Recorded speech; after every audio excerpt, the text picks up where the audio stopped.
ازيكم يا غاليين، عاملين ايه النهارده؟ جايبالكم حته فيلم ملوش حل. بس قبل ما نبدا الفيلم بتاعنا عايزه اسالكوا سؤال. لو انتي في موقف ريمي هتنتقمي من اللي قتل باباكي ومامتك ولا هتدخلي معاه في قصه حب؟ هستنى كومنتاتكم. هاتوا حاجه تشربوها عشان نبدا الفيلم سوا. فيلمنا بيبدأ مع أسرة صغيرة بتعيش على كوكب المريخ ده، لأن الأرض محدش عارف يعيش فيها. والأسرة الصغيرة دي بتتكون من الطفلة ريمي وباباها جون ومامتها إلسا. وريمي في الوقت ده بتكون في أوضتها بتبص للسما، وباباها كان بيعلمها أسماء النجوم والكواكب وبيحكي لها عن كوكب الأرض اللي أصبح خراب. وبنلاحظ إن أسرة ريمي عايشين لوحدهم ومنفصلين عن العالم الخارجي، والأكل اللي عندهم على قدهم. ومامتها إلسا كانت بتزرع كميات قليلة من الخضار، وكان عندهم خنزير واحد بس بيربوه في الحظيرة. وريمي عمرها ما شافت كوكب الأرض لأن هي اتولدت في المريخ، وزي أي طفلة في سنها بيكون عندها فضول تستكشف اللي حواليها. لكن باباها ومامتها كانوا دايما بيحذروها تبعد عن حدود البيت وما بتكونش عارفة السبب. فمرة بيخرج باباها وبيرجع البيت متأخر، وريمي بتلاحظ إن هو متوتر وقلقان وبتكون متأكدة إن في حاجة بتحصل بره. فبيدخل باباها لمامتها وبيقفلوا الباب عليها، وريمي بتروح تتصنت عليهم وبتفهم إن في ناس غريبة قريبة منهم. وفي اليوم ده ريمي ما بتعرفش تنام لوحدها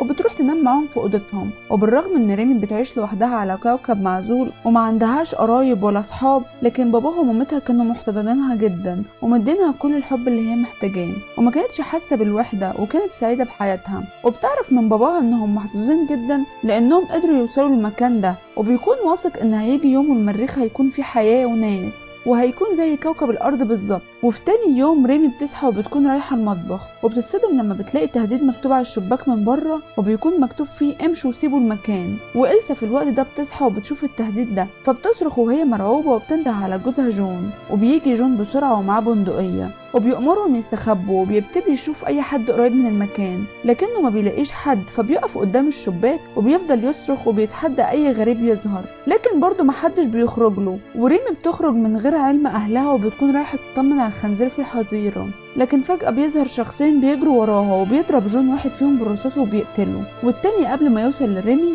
إلسا بتهجم عليه وبتذبحه بالسكينة. وبتاخد إلسا ريمي للبيت وبيستخبوا، وجون بيكون بره البيت وبيستخبى ورا حيطة. وإلسا بتراقب المكان لو كان في حد تاني من الناس دي، وبتساعده وبتشاور له على قناص واقف بعيد، وجون بيقدر انه يضربه بالرصاص. وبعدين بيدخلوا البيت وبيملى سلاحه من جديد، وبيطلب من مراته انهم ما يخرجوش من البيت لحد لما يتاكد ان مفيش خطر تاني عليهم، وبيسيبهم وبيخرج وما بيكونوش عارفين ان هي اخر مره هيشوفوه فيها. وريما وإلسا بيقفلوا كل الابواب وبيكونوا خايفين، وفجاه بيسمعوا صوت حد بيقرب من البيت، وفجاه الانوار كلها بتنطفي وبيفضلوا خايفين طول الليل ومش بيعرفوا يناموا. وتاني يوم الصبح إلسا بتكون مجهزه السكينه ومستعدة لمواجهة أي حد يخش عليهم، لكن فجأة بيظهر من وراها شخص مسلح وبيطلب منها إن هي تهدى وترمي السكينة، وبيقول لها إن اسمه جيري واللي جون ضربه لكنه ما ماتش والرصاصة جت في رجله بس، وإن البيت ده أصلا بتاع والده وإن هو اتربى فيه لكن هرب من باباه ومامته من سنين، وبيكون راجع عشان عايز بيته وما بيكونش عايز يأذيهم.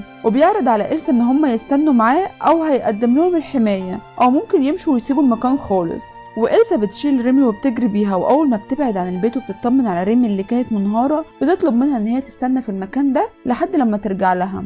وبتكون إلسا ناوية ترجع بيتها بأي شكل لأنهم مش هيقدروا يعيشوا بعيد عن بيتهم. وبتشوف جيري بعيد ناحية التل، فبتتسحب للبيت وبتسحب سكينة وبتستخبى، لكن جيري بيشوفها وبيوقع منها السكينة. وجيري كان ممكن يقتلها بسهولة لكنه بيعرض عليها صفقة إن هي لو اتصرفت بلطف لمدة شهر هيسلمها سلاح ويديها الاختيار لو حابة إن هي تقتله. بتوافق إلسا على صفقته على شرط إن هو يسمح لها إن هي تدفن جوزها، واللي بنكتشف إن جيري قتله. فبتبدأ إلسا تحسب الأيام وتعمل عادة تنزلي 30 يوم، وكانت بتعمل شرطة جديدة كل يوم على الشباك، وبتكتشف ان جيري مخبي حتى السكاكين ومفيش اي سلاح موجود في المكان. وبتمر الايام وإلسا وريمي بيبداوا يتاقلموا مع جيري. وفي يوم ريمي بتطلع فوق اوضه جيري وبتتصنت عليه، وبتكتشف ان جيري عامل مخزن تحت الارض وبيحتفظ فيه بكل الاسلحه. وفي مره تانية بتدخل اوضته اثناء غيابه وبتقلب في الشنطه بتاعته وبتلاقي قناع عازل للاتربه وكمان دفتر اليوميات بتاعه، وبيكون في ورقه مرسوم عليها نفس البنت اللي إلسا قتلتها.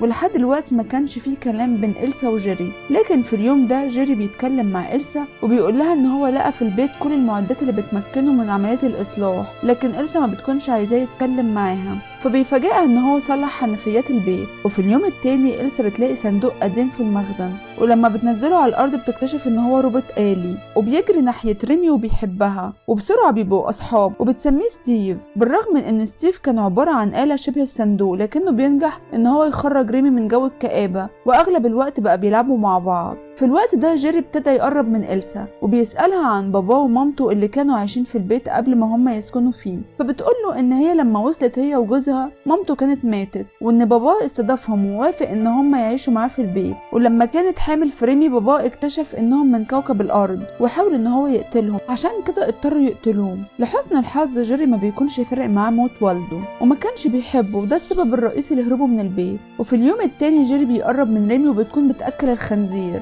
وبيقول لها انه عارف ان هي اخذت الرسمه من شنطته، وبيعرفها ان هو مش زعلان وممكن يديها اي حاجه تطلبها، لكنه مش بينجح ان هو يخليها تحبه، وما كانتش شايفه غير ان هو الشخص اللي قتل باباهم. وبيمر الوقت وريمي كانت عاجزه عن الكلام، وهي بتشوف مامتها كل يوم بتقرب لجيري. وفي النهايه إلسا بتدخل في علاقه مع جيري، وريمي بتبدا تنطوي اكتر مع نفسها وبتكون حزينه وحاسه بخيبه امل، وما بتكونش مستوعبه ازاي مامتها تدخل في علاقه مع اللي قتل ابوها. وفي يوم بتجهز شنطتها وبتهرب من البيت، وما بتكونش عارفه تروح فين، والروبوت بيشوفها وبيمشي وراها وما بيكونش عايز يسيبها لوحدها، لكنها بتكون مصممه ان هو يرجع ويقول لمامتها ان هي تنساها وتبقى تخلف طفل تاني من جيري. ريمي ما بتبعدش كتير وبتكتشف ان المكان كله مقفول بغلاف جو زجاجي، وبتبدا تدرك ان هي كانت عايشه جوه جدار شفاف ومفيش طريقه تخليها تهرب من المكان ده. فبتفضل تصرخ، وبعد مدة بتلمح باب ضخم فبتقرب منه على أمل إن هو يعديها للناحية التانية. فبتدوس على زرار اللي جنب الباب، بيبتدي الباب يفتح، ولما بتدخل بتلاقي نفسها في ممر ضلمة، على الرغم إن هي بتسمع صوت مامتها من مسافة بعيدة، لكنها بتتجاهل وبتكمل.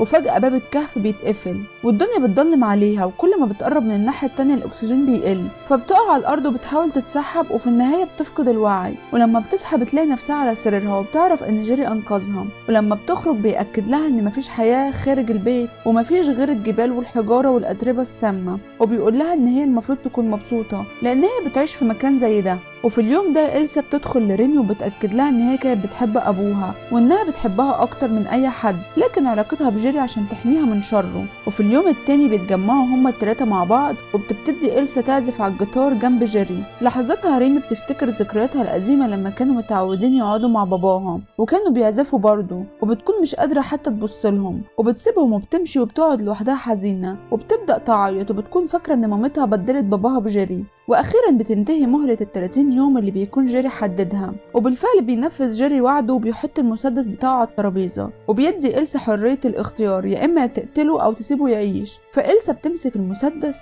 وبتوجهه ناحيته، لكنها بتكتشف إن المسدس فاضي وإن جيري كان بيختبرها، فبتجري عشان تجيب سكينة من المطبخ، فجيري بيدخل وراها عشان يلحقها. وريمي بتكون شايفاهم من بره بس مستنية مين اللي هيخرج، واللي بيخرج جيري وبيكون مصاب في دراعه. وعلى طول ريمي بتفهم إن هو قتل مامتها، فبتحاول تهرب لكنه بيجري وراها وبيحضنها وبيحاول انه يهديها، وبيقول لها ان هو ما كانش يقصد ان يقتل امها. بعد اليوم ده ريمي كانت رافضه ان هي تدخل البيت وبتبات في الحظيره، وجيري كان سايبها بحريتها عشان ما تكرهوش اكتر. بتمر سنين كتير وريمي بتكبر وبتكون بنت جميله جدا، وبنشوف مجموعه من الخنازير بالرغم من انهم كان عندهم خنزير واحد بس، وكمان اصبح عندهم فراغ ومش عارفين برضو جابوها من فين. ومن الاخر كده نجح جيري ان هو يحسن من المكان، وكمان علم ريمي استخدام السلاح. في اليوم ده على الغدا جيري بيقول لريمي ان هو هيروح للوادي وهيرجع متاخر، وبيستأذن ان هو ياخد الروبوت معاه. وريمي ما بتكونش مستريحه وبتقرر ان هي تراقب جيري، وبتلاقيه مستمتع بوقته في بحيره صغيره،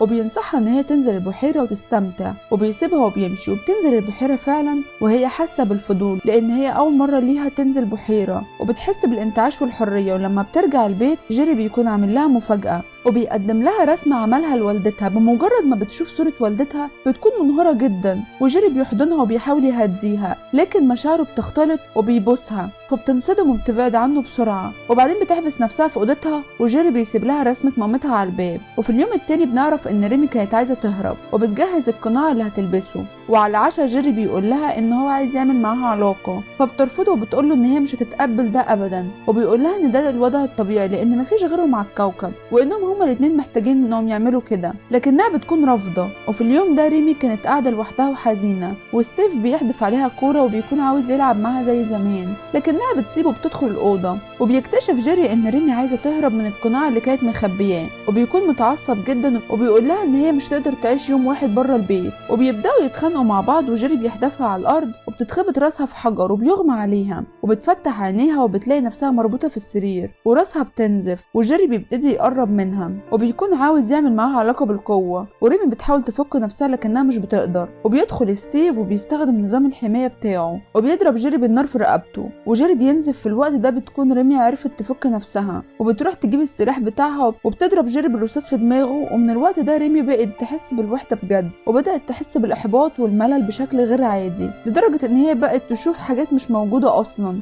وبتبدا تصلح ستيف اللي كان متعطل بسبب الرصاص، وبتجهز نفسها لاستكشاف العالم الخارجي. وقبل ما تمشي بتسيب ستيف وراها وبتقول له انه يحافظ على البيت لحد لما ترجع. وبعدين بتفتح البوابه وبتمشي في نفق ضلمه، وبتكون لابسه القناع ده، والمره دي بتنجح بالعبور للناحيه التانيه، وبتكتشف ان هي قدام صحراء مليانه بالغبار المميت.